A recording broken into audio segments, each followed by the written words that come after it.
Oh dear Lord. Did that do it? Yeah.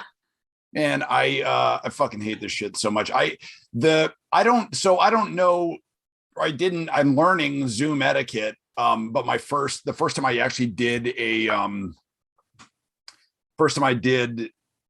Zoom call, it was with Yale.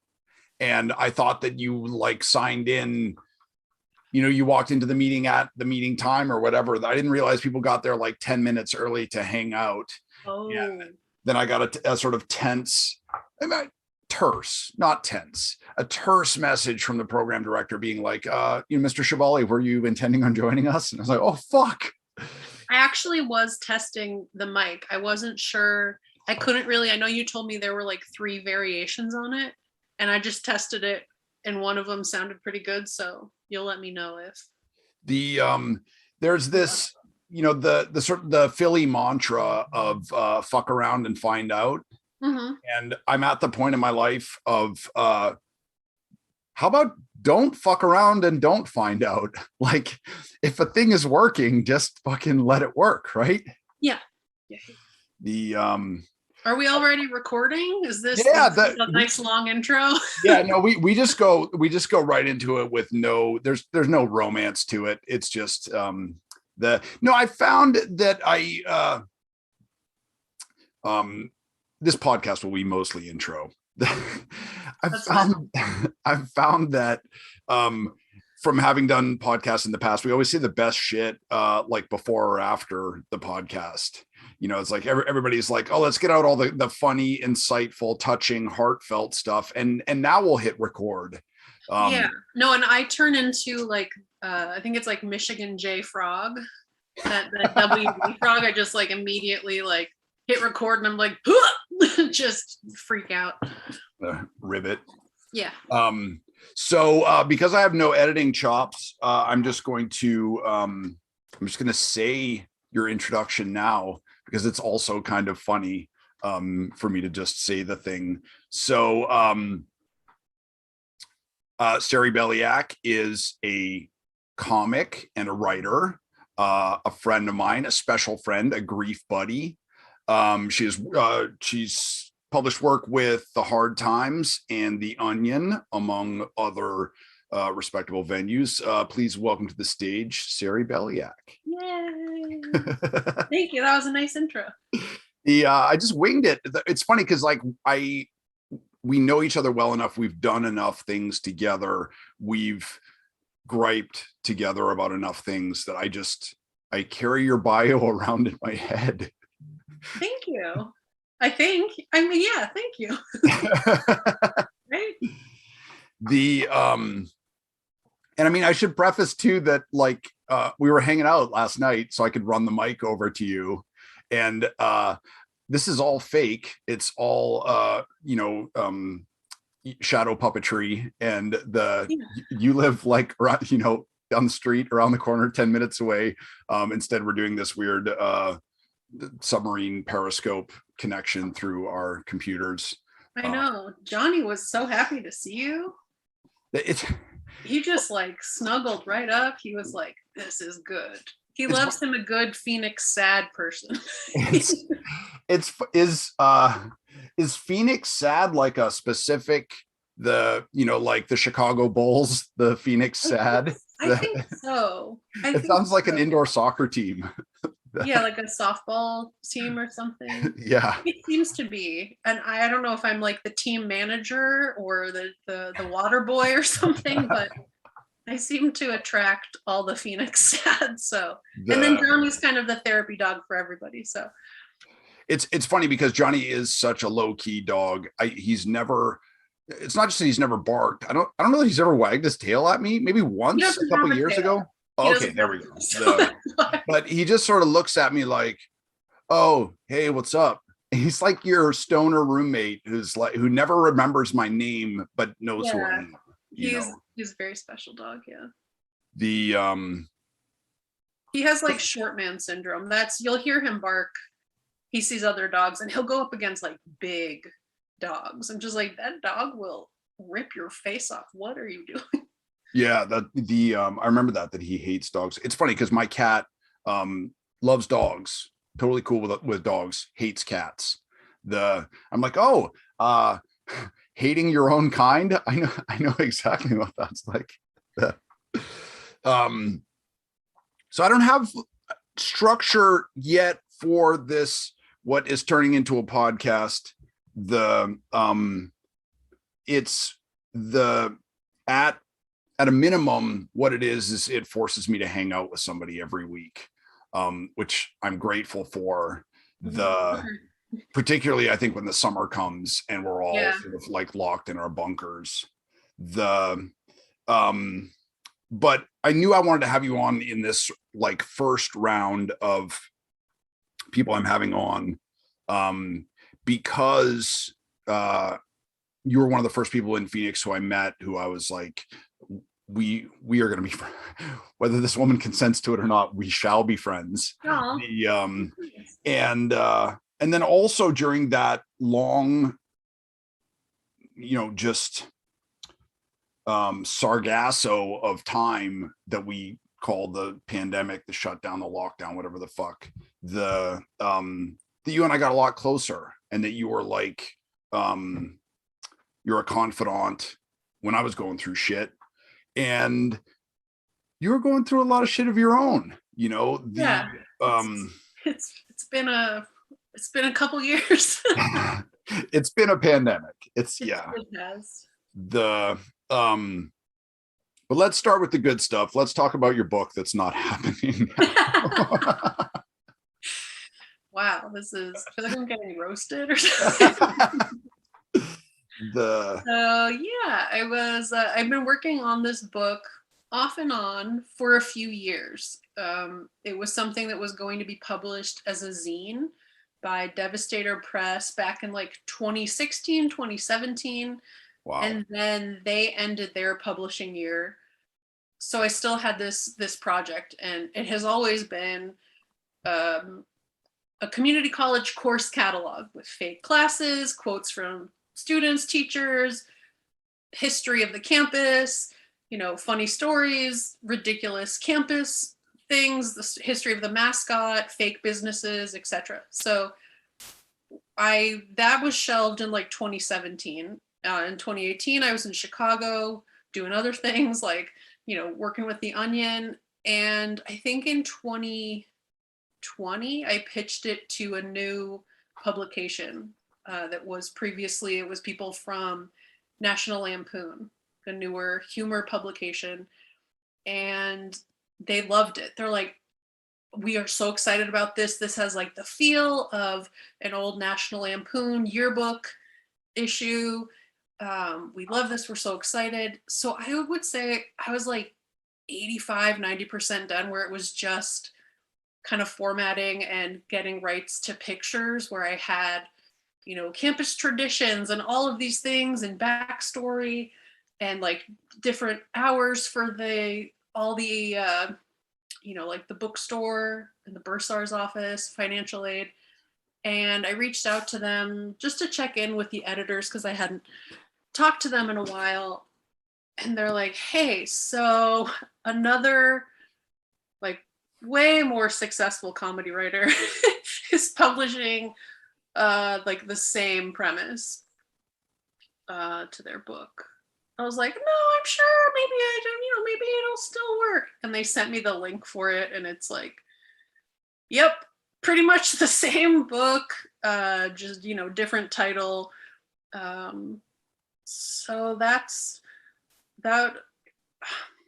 I don't know why these things happen. I mean, I met with them, and I'm still working on retooling it a little bit, but it's not really at like the forefront of my mind.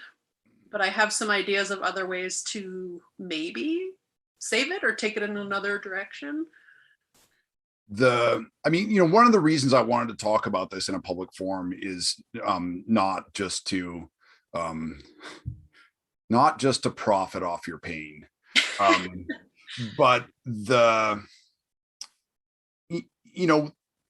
teaching each year and being friends with a lot of working writers and aspiring writers, and meeting new students each year who sort of come out like, bright-eyed and bushy-tailed and like, I know it's an uphill battle, but like, we're going to change the world, and then like reality sets in, and you just, you get fucking ground down, and there's huge, just these massive career defining or life defining setbacks.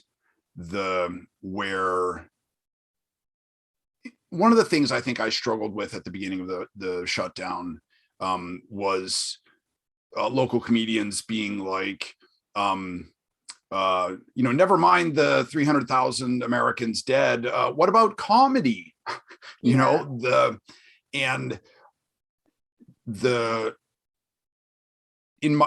I knew I was always going to be an artist, and I'm old as dirt now.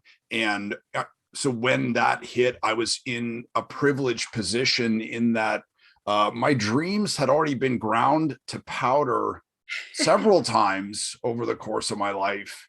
And I've had to keep changing plans, reinventing myself, scrapping the map that I'd created as to how my life was going to go. And like, well, all right. Well,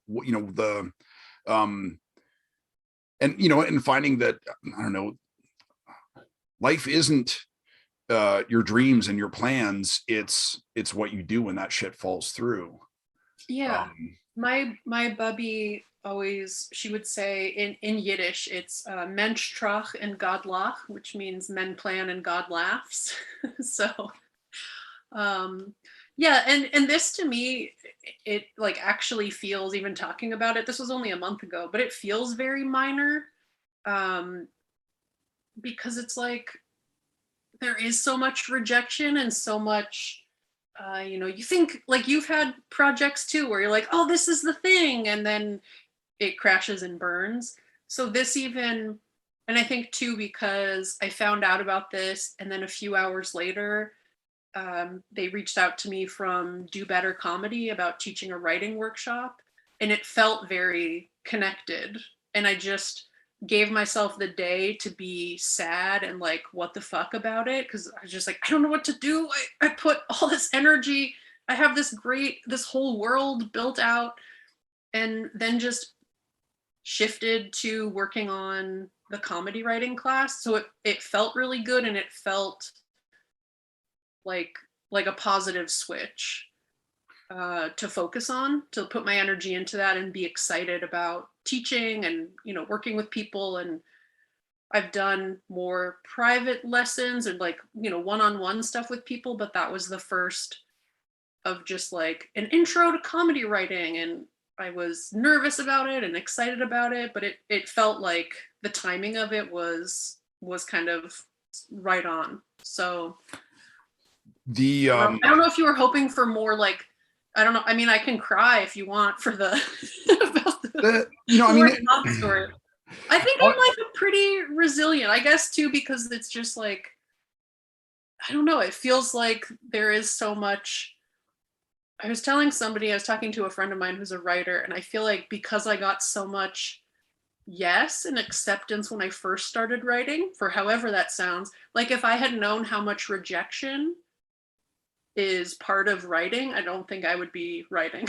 Like, I don't know if it was like beginner's luck or whatever timing when I started writing and submitting, and I, whatever reason, it was like, I felt like I was getting a lot of stuff accepted and this and that. And now I feel like there's more rejection or more projects that get stalled or, whatever it is. And we were joking like, oh, if I had any idea how much rejection and whatnot is associated with this, like I would have like maybe gone to nursing school or something. This is rough. One of the things I tell my students is that, to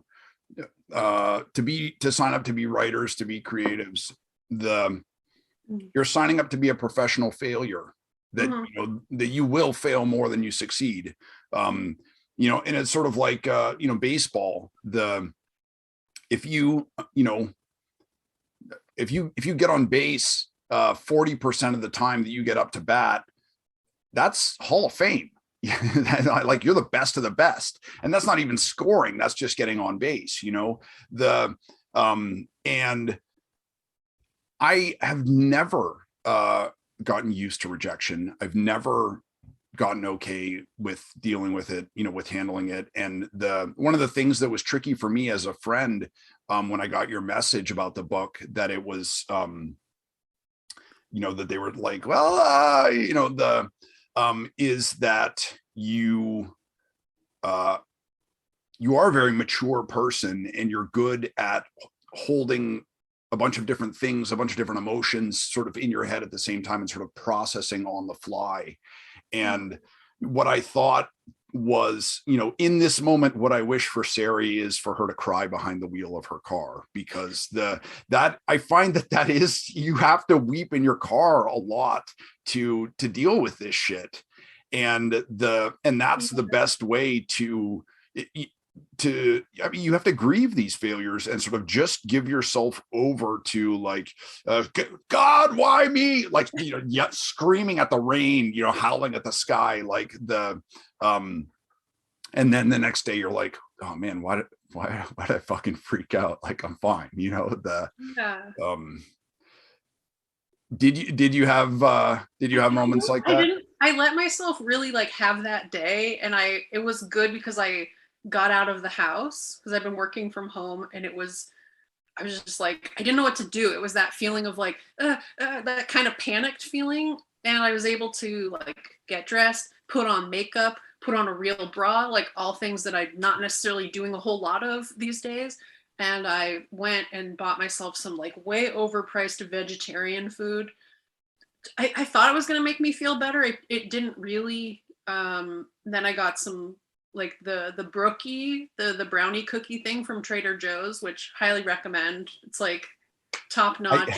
I'm excited for something bad to happen to me so I can go and engage in that. It's like the PMS snack industry really just it works. But I did feel like, I don't know. I think there was some part of me, because I hadn't talked to the editors. I think I was like, well, maybe it could still work. This like, optimistic part of me. Maybe there's a chance. Maybe it's not that similar. And we met on Monday, and it was like, all right, so now we start over. But I don't know. I think I've had other setbacks and other things happen. I don't know. I've done a lot of therapy, to your point of like holding a lot of emotions and just perspective. Like, I don't know. When these things happen, it's just like, there's nothing to be sad about. Like, I decided, I kind of like in 2016 was like, I want to write comedy, and there's nothing to be sad about, like the opportunities that I've had. I know this is supposed to be like a sad podcast, but I feel like it's just important perspective of like, this isn't like years and years and years and like working alone and getting my MFA, like all of these things. It was just like, I loved comedy, and I did a lot of like gender studies and cultural studies in college, and just like, I feel like for me, those two always kind of intersected, but I didn't know how. And it was kind of like all of these things had been kind of bubbling at the surface. And then it was, I think I met you at Bird City that year, 2016, and I was just getting started and was really fired up about it, and sent stuff into Hard Times, and they were just taking off. So it was a whole bunch of opportunities from there. So it's, I keep coming back to this idea of perspective, and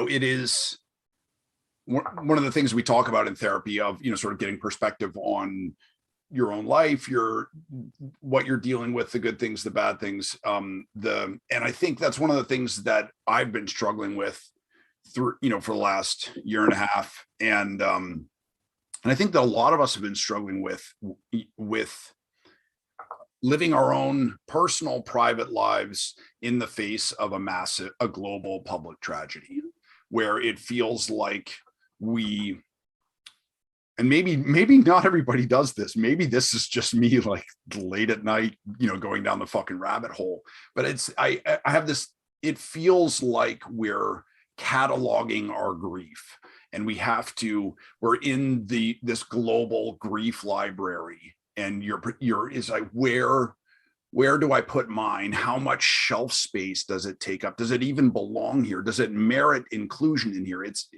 Is it a book, or is it just a pamphlet? Like, do I just leave this on the table instead of, like, how sad am I allowed to feel, or how bad am I allowed to feel? You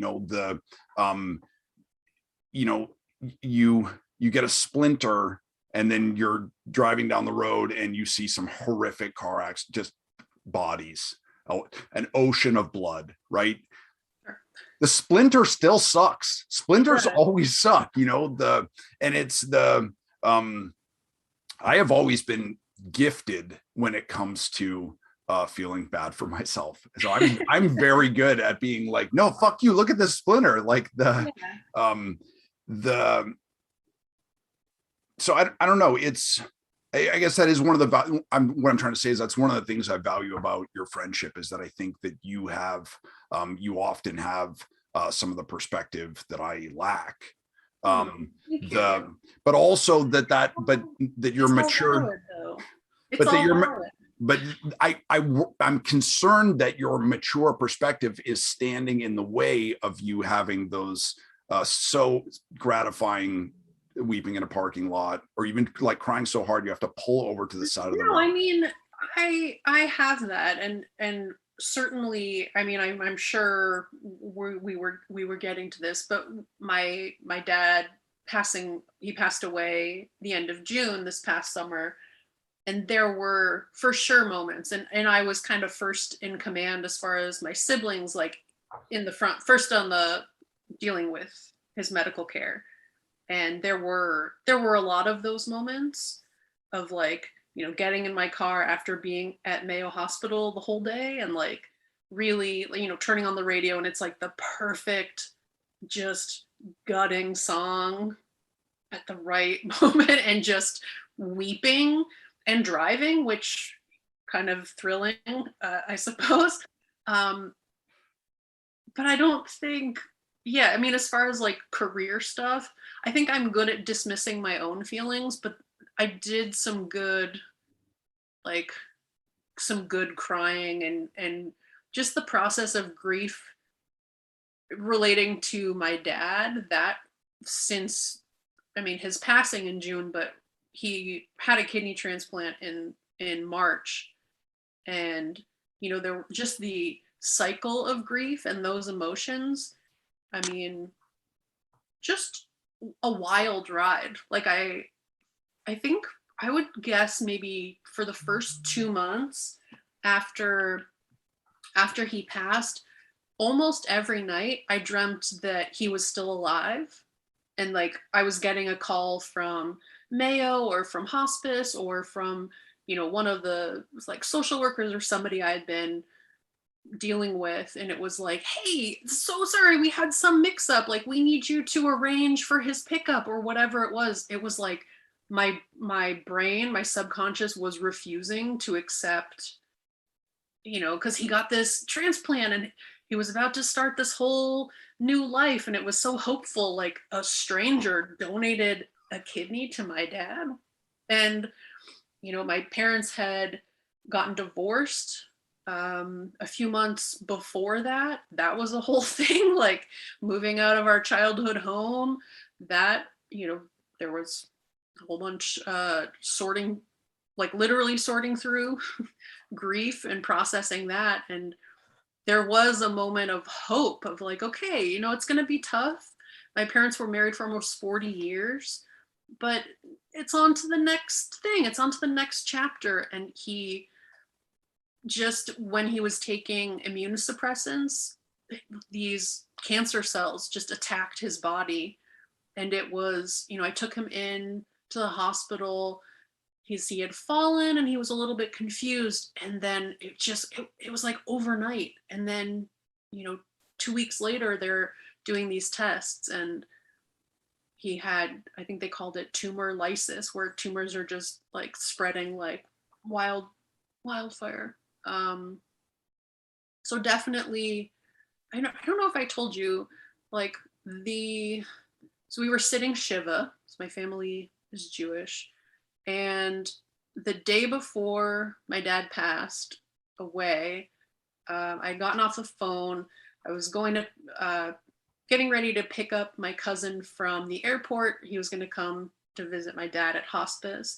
And just the mental state that I was in, I walked into a cabinet that's been in the exact same space for years, but I clipped my toe hard enough to like fracture my toad. I don't know if I told you this. I do remember this now, but yeah, keep going though. Yeah, it was so swollen, and I'm like limping around. At a point I was at the hospice, and one of the nurses was like, "Do you want some ice for your foot? Because it's just like black and swollen." I was like, "Did you? I'll be okay." So my dad passed away the end of June, and I'd been limping around, going to Shiva, and finally, I think it was like the 4th of July was the first day I'd had an opportunity to, like, where we weren't sitting Shiva, and I went to urgent care to get my foot x-rayed. And on the way back, some guy on a motorcycle, I think I told you this, I was waiting to pull out of the gas station on Indian School, and he like went past me and he was like, "Get off your phone, you fucking bitch," or something, while I'm waiting to make a left turn. It's a busy street. And I've never, I just snapped, and I'm just like screaming at this dude on a motorcycle. And I was like, "I'm gonna follow this guy home." Like, he turned and I watched him. I think he turned onto like 12th Street. And I just am like gripping the steering wheel. And it's one of those where it's happening and you're not registering at the moment, but I'm already a few blocks away. And it's like, my chest is heaving. And I'm like, "Oh no, we're following some dude on a motorcycle to like cuss him out." And I was like driving up and down his street, just like, "I know where you live, motherfucker," just seething with rage. And it's funny to me now. I can laugh about it now, but to talk about like what grief does to people, as like, the sister that's like trying to hold it together, and that's been, arranging the hospice transport, and doing, watching my dad get a feeding tube inserted, like all of these details. And then this motherfucker just catches me in that moment, like, "Get off your phone, stupid bitch." And you're just like, "What? I'm gonna murder you." And I was like driving up and down this guy's street, just like making eye contact, like, "I know where you live." And I got home, and by that point I'm like, ugly crying doesn't even really do it justice, where it's like you're just gasping for breath. And that was the first time where I really like broke down, and it was like the anger and the disappointment, like, of what, like, this, what we thought my dad's life was going to be, this new chapter of him and his apartment and getting a new place. And maybe he was joking about talking to women at the assisted living place. And it just, that the anger, like feeling so robbed of that was some driving and crying, and really, I hope I never have another one, but also those, at the end of the day, with time to process it and stuff, I find that those moments of like losing yourself, where you're like what the fuck am I doing? Or like, who have I become? Or, you know, are so integral to our survival or to us, because after those moments of losing yourself, you have to find yourself again. Yeah. You have to return to your body and return to your life and be like, okay, I need to pay this APS bill tomorrow. The cat litter is code red. That's got to be, you know, just the sort of ruthless tyranny of day-to-day life. And I think in times of grief and loss, sometimes it is that, like, the fucking toenail clipping of life that keeps us attached to, you know, to this world, is like just those little things that you have to do, you know. And this was around the same time that you were getting married. This was like 6 months after we got married. Okay, this is 6 months. My parents' divorce finalized just a few weeks before Eric and I got married. Okay, I'm conflating your parents' fresh divorce with your father's passing, because there was just, it was so thick and so fast for you for a while there. Yeah, I was like, I needed to write cliff notes to track what was going on in your life, because it was. Yeah, I need to tell you too that after your, because it was during the height of COVID and you couldn't really have a wedding, we met up and you gave me the little succulents in the little yellow and blue glasses, and as many dishes as I have broken since then, and now I still have both of those glasses, and the succulents are thriving on my windowsill. I love it. A few people have shown me. Yeah, we did a small outdoor, like very non-traditional thing just right before my parents moved out of the house, which was really special. But yeah, I have a few friends that have sent me pictures like, look at the little cactus. I kill every plant, but she's thriving. It's sweet to see. It's funny because we have these sort of like truism and this, you know, sort of like cross-stitch wisdom that we try to throw up against the darkness of, you know, like, you know, make a plan and God laughs, you know, and at once it's, you know, it's sort of like comforting and wry and dark and funny. And also like, you know, it's like, you know, throwing a penny down a fucking well, like it doesn't even hit the sides. It just seems like, yeah. I've been reading a book about toxic positivity, which is really interesting to me as somebody that has struggled with issues of codependency and always wanting to help. I like to think that I'm not so much of offering the like, well, God has a plan, like it's gonna be, you know, whatever. Yeah, don't you fucking dare. Yeah, I don't think that that's my. I know that yeah, I think that I do it more to myself. I feel like I have a feeling and then judge myself for having it, of like, I should know better, or like, well, it could be worse, it's not this thing, or like kind of what you were saying before, like, yeah, it's still a splinter. It doesn't take away, somebody being in a car accident doesn't mean less. So it's been a really interesting read. I'm like halfway through it. But it is an interesting thing to think about, because so much of social media and these things are just like, just good vibes only, be positive. And it's like people are grieving in unimaginable ways all the time. I know. All right, this story probably tells more about me than the human condition or something, but I adopted this little week-old baby mouse that I found, and then at some point he got out of his cage, and you know, it was clear that my sister's cat had eaten him. You know, and I posted made a melodramatic Facebook post about grieving my little baby mouse, as one does, and somebody with the best of intentions, with the purest of intentions, said something like, he's in a better place now. Yeah. I was like, really? Like, oh, did he go to mouse heaven? Like go fuck yourself. Are you kidding me? Struggling here on Earth.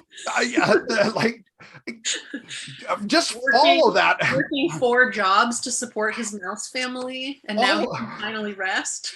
Follow that banality to its logical conclusion, and it comes to, what the fuck are you talking about? Like, and so I think sometimes the greatest thing we can do for one another is just to allow that person to be sad. Just hold them as they cry,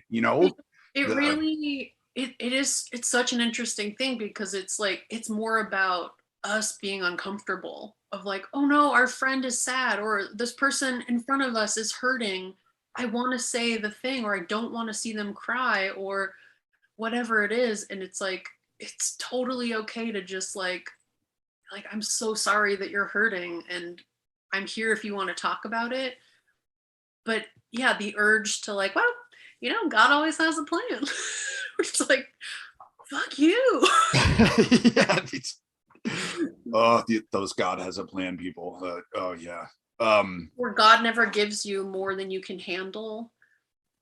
Just all of these. God works in mysterious ways. Yeah. But by killing my mouse, fuck you. Fuck you.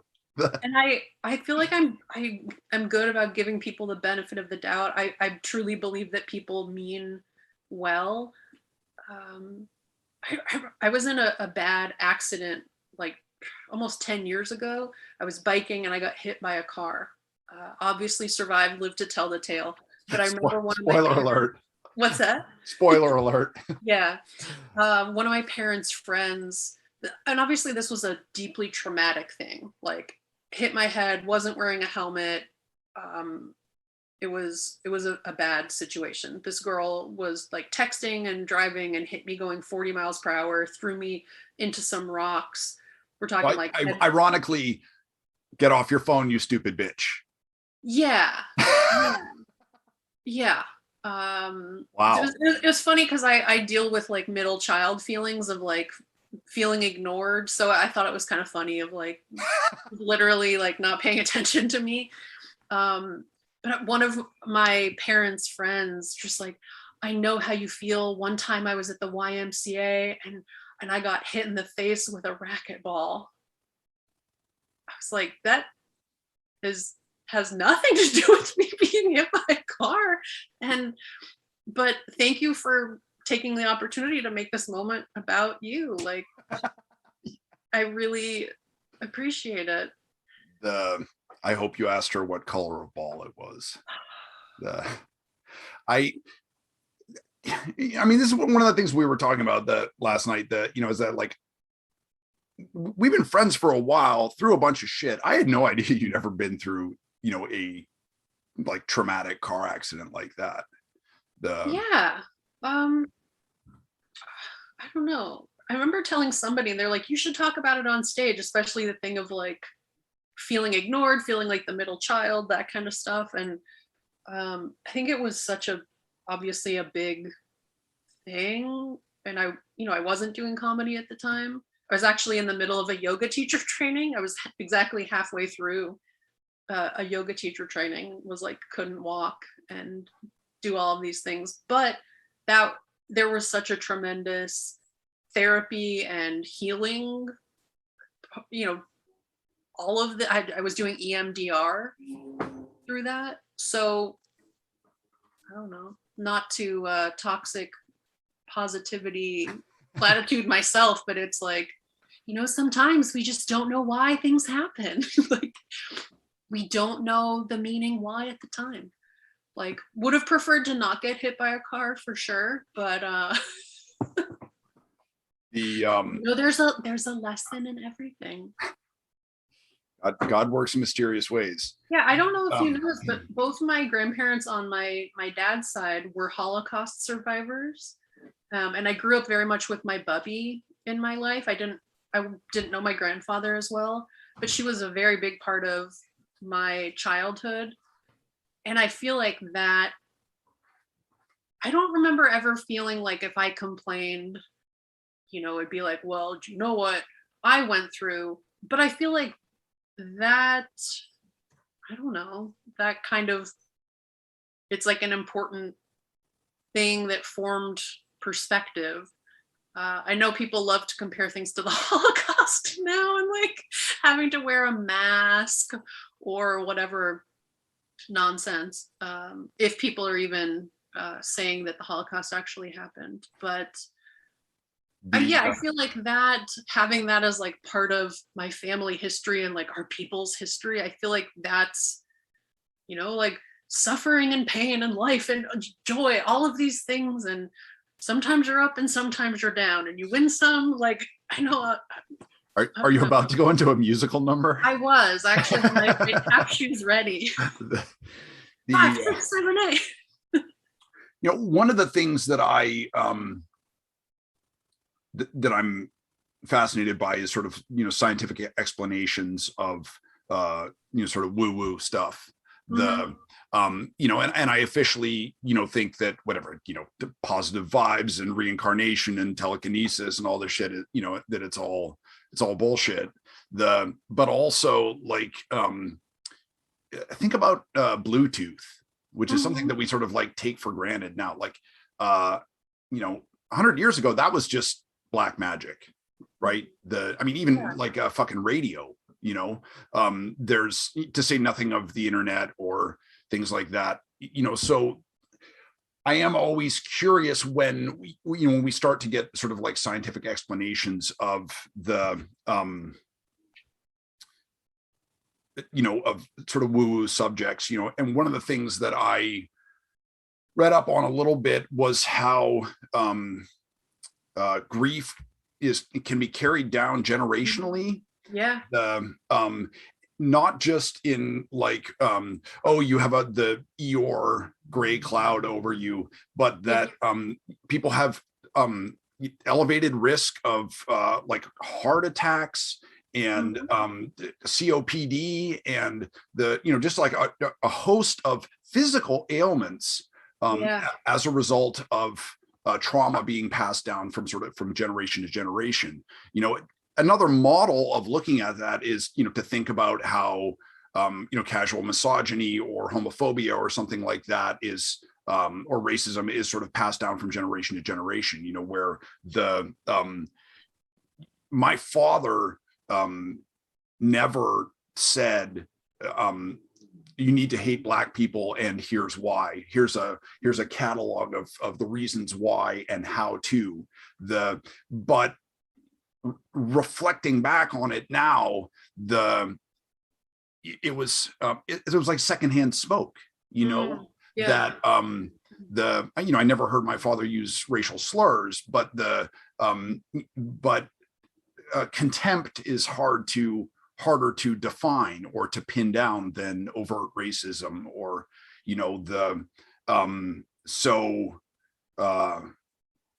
I don't know. I think there's a lot of good working models to show that grief, trauma, horror from the Holocaust or other, generational trauma, is passed down.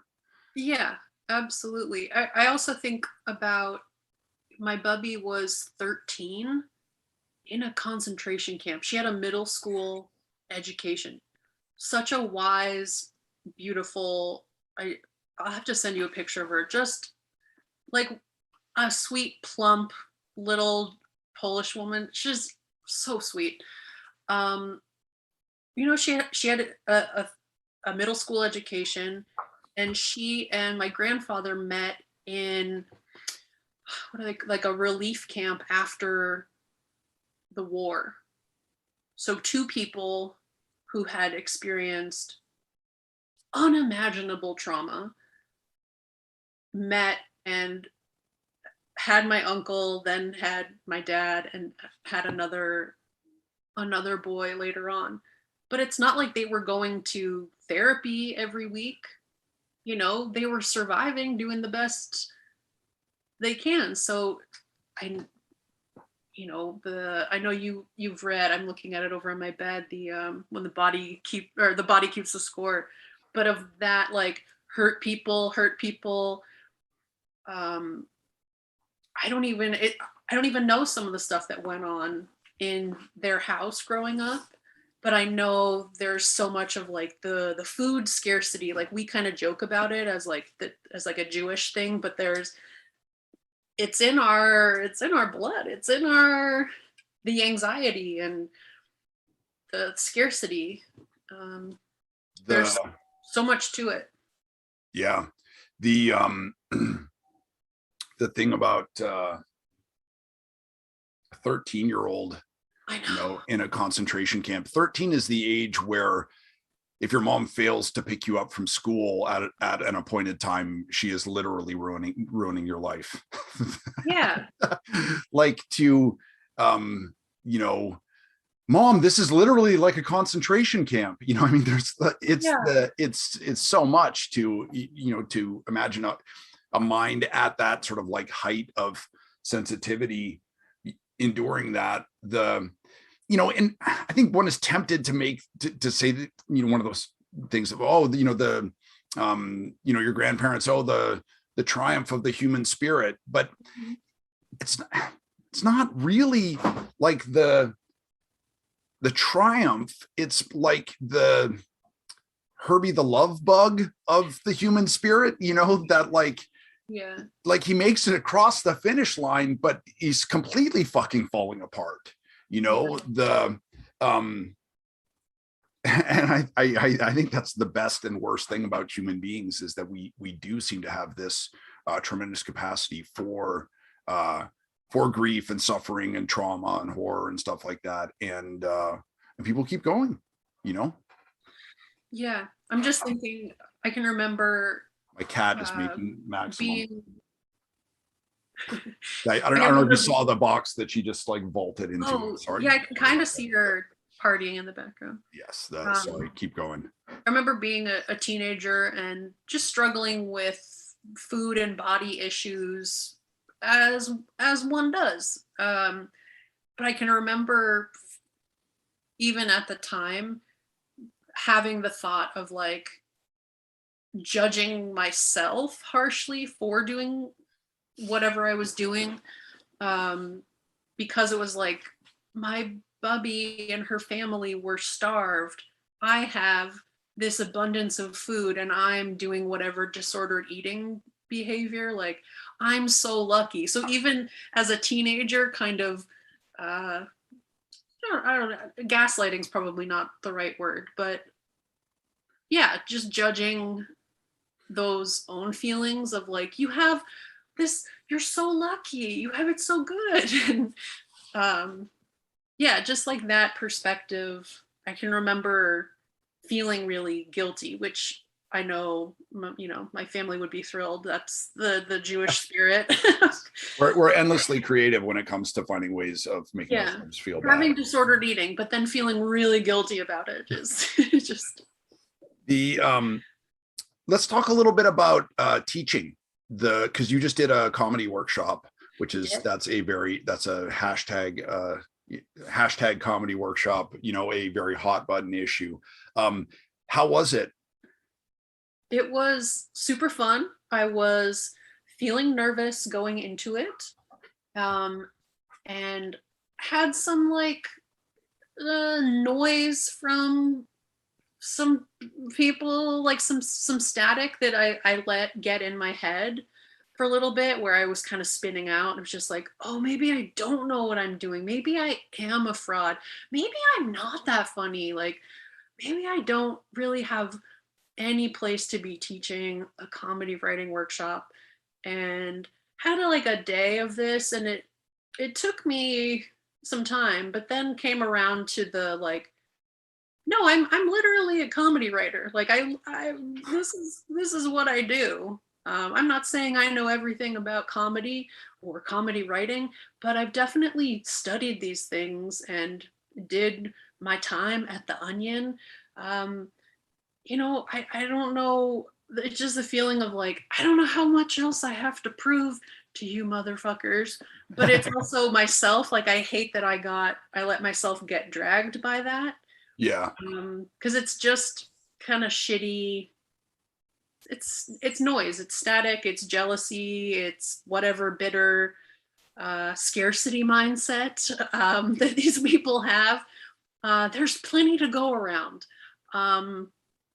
Yeah, One, I hate that I get dragged by those things, but it felt good to like eventually come around to like kind of owning it. Of like, no, I'm a great person to do this, and I'm excited about it. And people gave me really good feedback that they were excited for writing, which is such a nice thing to hear as a teacher. I know we talked about how people love the performing part of it because you get the feedback right away. You get the great job, great set, you get that rush. But from writing, you don't get that. You have to sit and be disciplined, and it's more isolating, and it's not always as fun.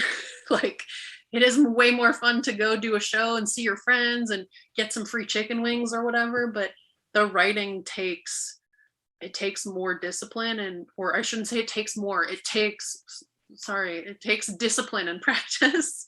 Don't come for me, please. I'm very, very fragile.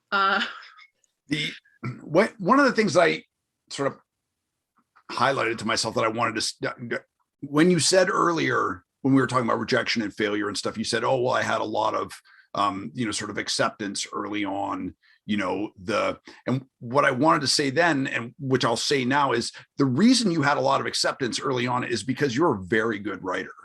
And I will also cop to, I am one of those people that when I see your articles, when I see your tweets, I'm like, God damn this motherfucker, because you can write, you can really write, and you can do stuff that I can't do. And and so when I see your writing, which I love, which I enjoy, I read your pieces and I laugh.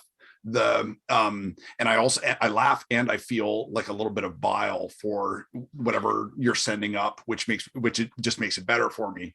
But I absolutely, I feel jealous, I feel insecure, and I feel like, man, fuck this motherfucker, so it's tricky because you're my friend and you've been an amazing friend, and I like totally support you and I want everything you do to succeed, but not that much.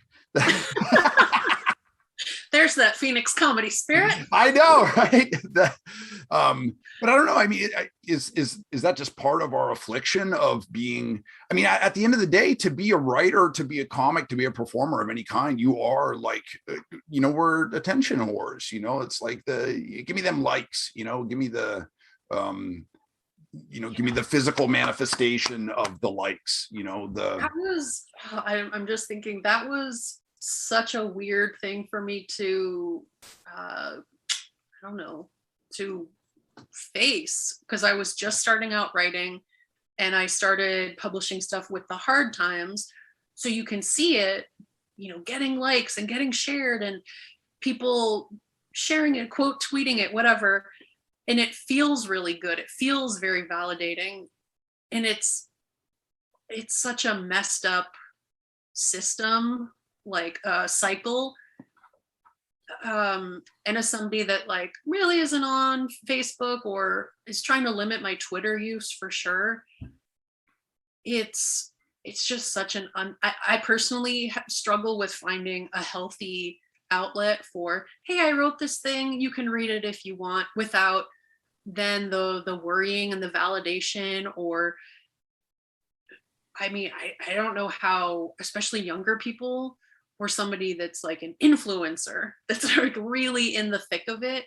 I don't know how you do these things and stay sane and balanced, because for sure, to write something funny and to see comics that I like sharing it and like, oh, this is so funny, I wish I wrote this or whatever thing, it's like, oh, really, they like me, really, oh my gosh, and that like praise and validation. And that was the first time I was getting paid to write comedy. It was just, perfect timing, and it was so exciting to be part of that.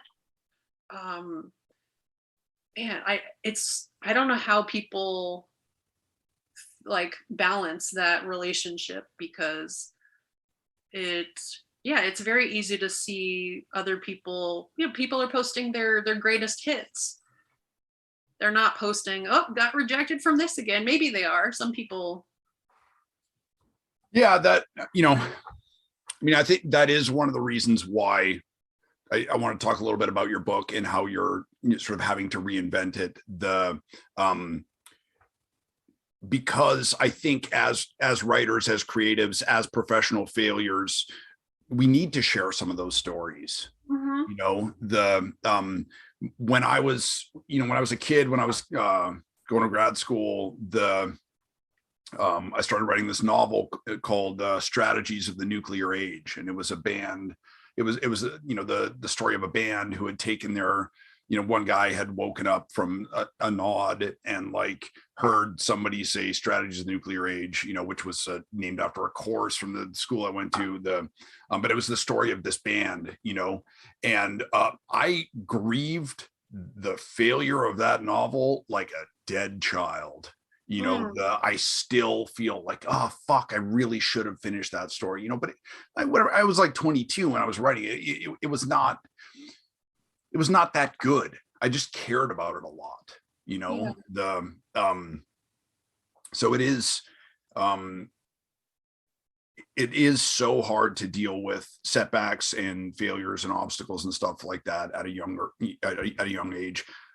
It's also sometimes worse or harder to have a string of successes and then and then be like, oh shit, people hit me up, now, and they're like, oh, why don't you write more? Or why don't you publish more? And it's like to be a freelancer, even now, with having a memoir out and teaching whatever, all the shit that I do, I have to pitch articles to people.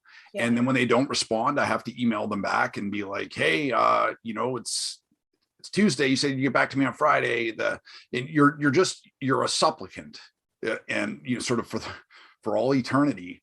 And fuck that. Like, I can make more money easier flipping guitars, and deal with a different type of passive aggression, Yeah. So something with the success early on. I know I think I was sending some links or working on portfolio, something or other, but I saw in the beginning of 2017, it was like January 3rd, January 4th, I got my first McSweeney's article published, and then I had like one of my favorite Reductress articles. And I remember looking at this and I got really sad, because it was the feeling of like, I'm never gonna do that again. I'm never gonna have that excitement and enthusiasm and creativity, where now I feel like I have so much judgment and so much of the critic in my head, where at that point I was just like, we're going for it. The sky's the limit. Like, so excited about writing, and it was so much yes. And now I feel like I looked at that recently because I was, compiling whatever links, and I felt really sad of like, I felt like a has-been or something, like, like, how could I have ever written those two things back to back?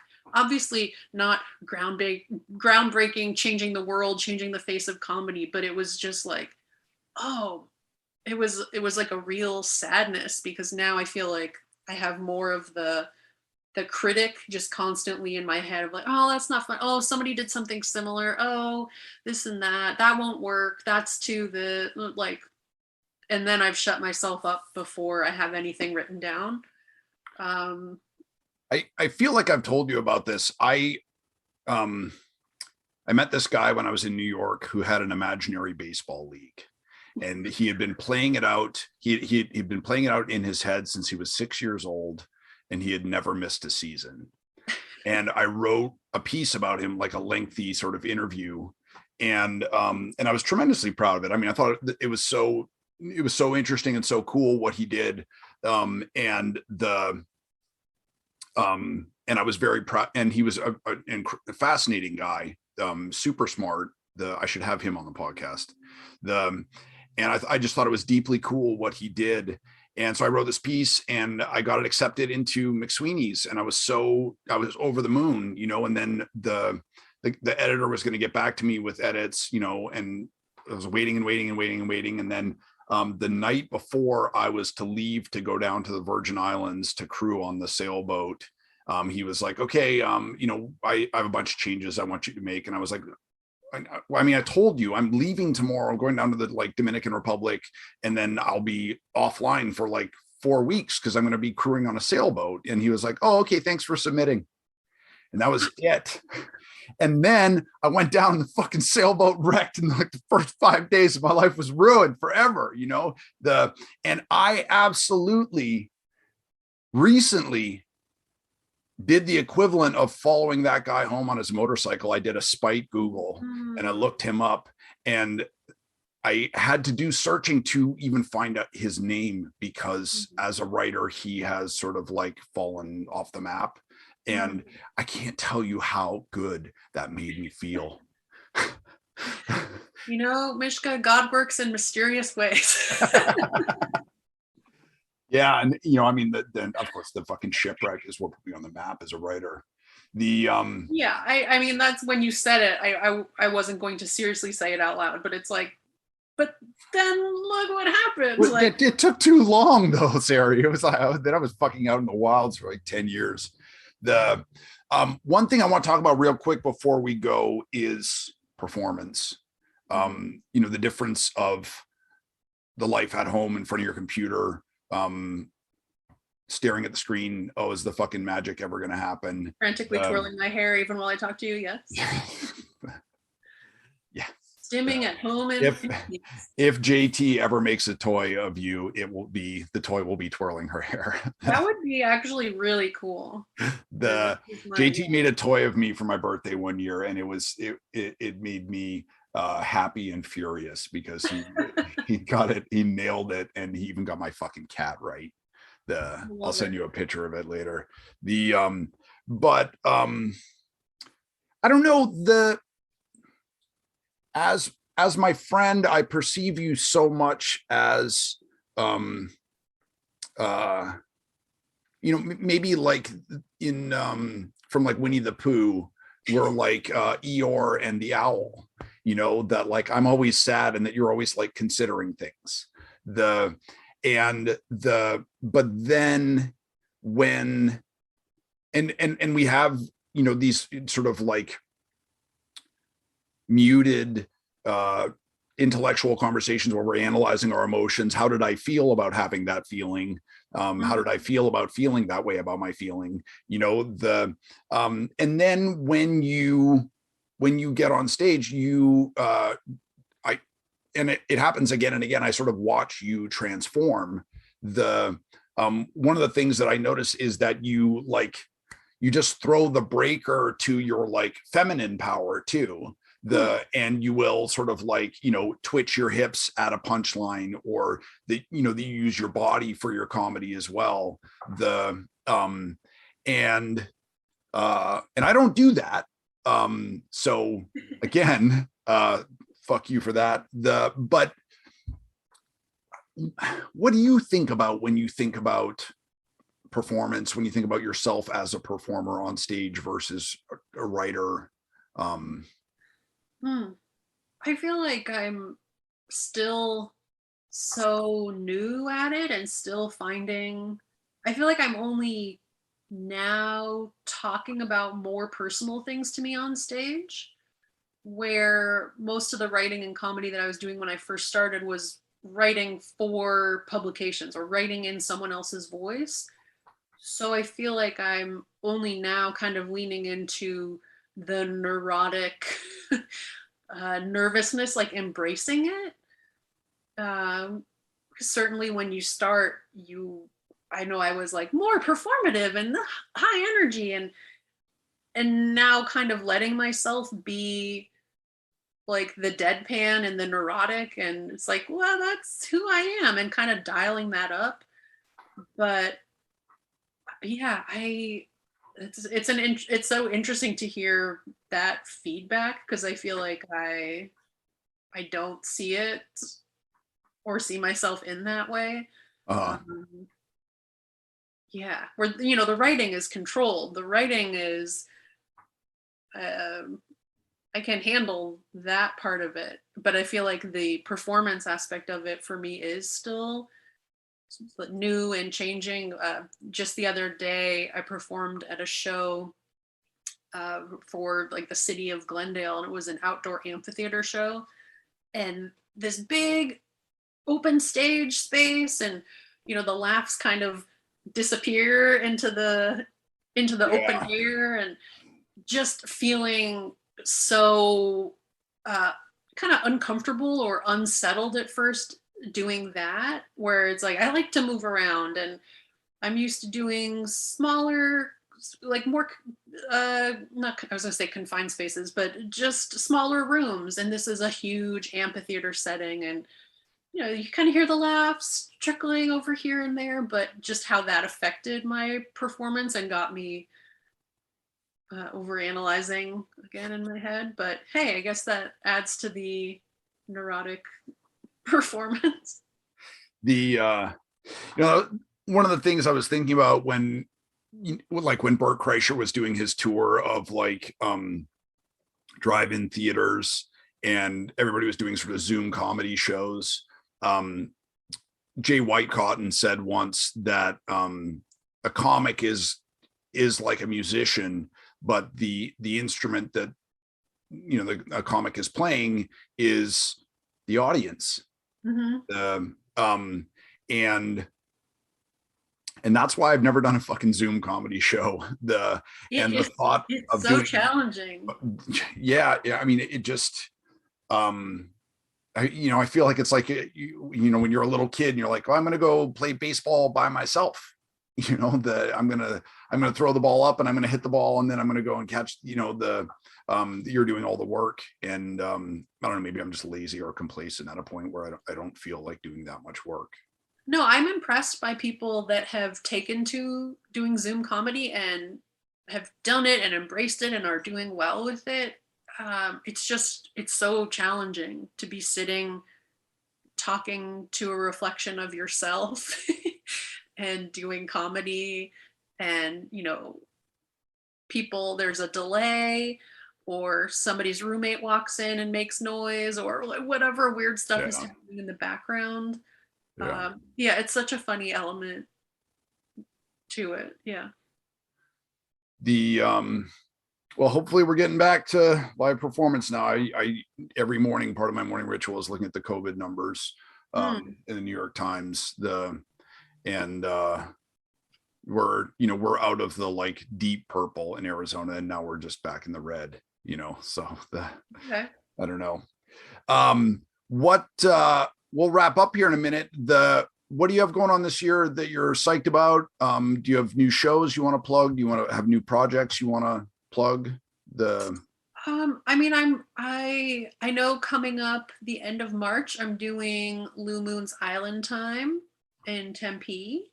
Awesome. The Yucca Tap Room. I don't know when this episode will come out, but I didn't do a whole lot of performing last year.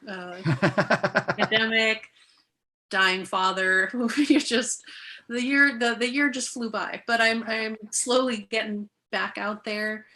What else? Oh, we got messages coming through, so sorry. And you're doing this will be up this week. You're doing Matt Micheletti's show on the 18th. Yes. The erotic poetry and music festival. I don't know if that's what it's called, but I feel like that's close enough that somebody could find it at the All One House. And it's going to be it's a really solid lineup. Is that the weird art house in? Mm-hmm. Oh, I love that place. Patrick Aiken is on it. Anthony Decimito. It's going to be a lot of fun. That is the night before my plug, which is my birthday party on February 19th at my house with a star-studded cast of thousands, or at least a couple. My friend Kyle Pogue, one of my favorite comics, is flying in from Colorado. Christine Levine, Eric Sobchak taking your place since you took his place at the last one. Rob Maybe, the couple other folks who I'm blanking on right now. That's gonna be a good show. I hope it's gonna be a good show. Please let it be a good show. Everyone is morally, God, you are morally obligated to grant me a good show on my birthday. Yeah. God works in mysterious ways, though. You know? He never gives you more than you can handle, Mishka. He never gives you more callbacks than you can handle. You could just offer these platitudes all day. That could just be like the opening for your vending machine. Sarah, you're the best. Thank you so much for embarking on this awkward process with me of sort of trying to define what this podcast is about. Can I interject? I know you're in wrap it up mode. Yeah. I was harassing you recently about doing like an accountability writing challenge thing. And I wonder if some of your fans and followers have any insights into that. Because I know in the past you've done stuff with like workouts and like checking in with people. And I know you were not into it when you were hesitant. Oh, absolutely not into it. I think it's a terrible idea. I do have, maybe we'll make this happen at some point. For my writing workshop at Yale this past year, I always feel so self-conscious when I name drop it. Whatever, I've been fucking teaching there for years. I can fucking name drop Yale. When I was teaching at Yale, we did, because it was a Zoom thing that we were doing online, and because it's memoir and that it's so personal, what we did was we created a shared Google document just called The Scroll. Mm-hmm. And I would post writing prompts each day, and then the students would go in and write anything from 2 lines to a paragraph from the writing prompt. And it was fucking awesome. And then by the time we got to the writing workshop, everybody knew each other. And also I feel like everybody had written better stuff in the scroll than in their writing submissions, you know. So it was awesome to see them sort of evolve as writers in real time. If you're listening and you are not my mom and you're interested in a writing challenge or some accountability, you should reach out to Sari Beliak at Twitter at the Crass Ceiling. Awesome. The Crass Ceiling on Twitter. We'll be doing more stuff together this year. Sarah, you're the best. Thank you so much for doing this. Thank you. This was fun. All right, I'll see ya. Bye. Bye.